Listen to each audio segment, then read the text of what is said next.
সালাতের গুরুত্ব, তাৎপর্য এবং ফজিলত।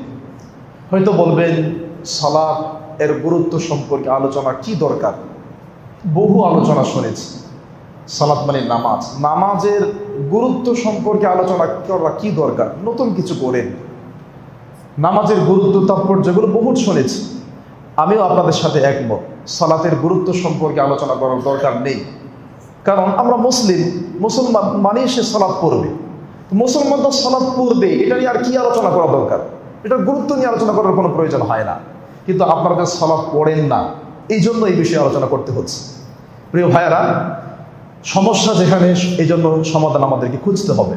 মুসলমান মানে সালাত পড়বে, এটা নিয়ে নতুন করে আলোচনা করার কোনো প্রয়োজন নেই। তো কেন আলোচনা করছি? আমরা সালাত পড়ি না, বিশেষ করে সালাফি আহাদুল হাদিসরা সালাতে অনেক দুর্বল।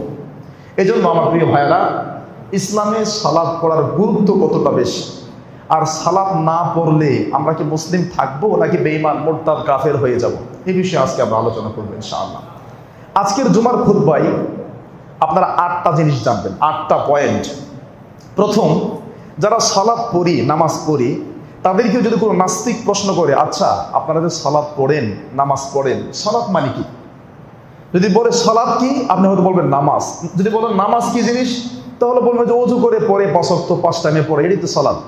মানে মুসলিম হিসাবে আসলে সালাতটা কি জিনিস এক কথায় যে সাজিয়ে বলবেন এরকম মানুষ নাই। যারা আলেম বা যারা পড়াশোনা করে তারা বলতে পারে। তো আজকে আমরা প্রথমে জানবো সালাতটা কি জিনিস। 2 নম্বরে জানবো মহাগ্রন্থ আল কোরআন মাজিদে এই সালাত সম্পর্কে আল্লাহ কত জায়গায়, কতটা আয়াতে এই সালাতের নির্দেশ দিয়েছেন। 3 নম্বর পয়েন্টে আমরা জানবো এই সালাত কি শুধু আমাদের জন্যই ছিল, নাকি এর আগে যত জাতি, যত উম্মত বা যত নবী রাসূল ছিল তাদের জন্য সালাত ছিল, এটা 3 নম্বর পয়েন্টে জানবো। 4 নম্বর পয়েন্টে আমরা জানবো সালাতের গুরুত্ব কোরআন এবং সুন্নাহয় কতটুকু। 4 নম্বর বিষয়ে আমরা জানবো নিজে সালাত পড়া এবং পরিবারকে সালাত পড়ানো, নিজে পড়লে চলবে না। 5 নম্বর পয়েন্টে আমরা জানবো জামাতের সাথে সালাতের গুরুত্ব। 6 নম্বরে জানবো জামাতের সাথে সালাত পড়লে লাভটা কি।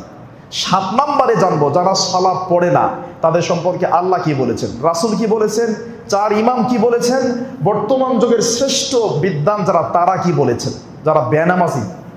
আর সর্বশেষ বেনামাজির সাথে আমাদের 2টি কথা।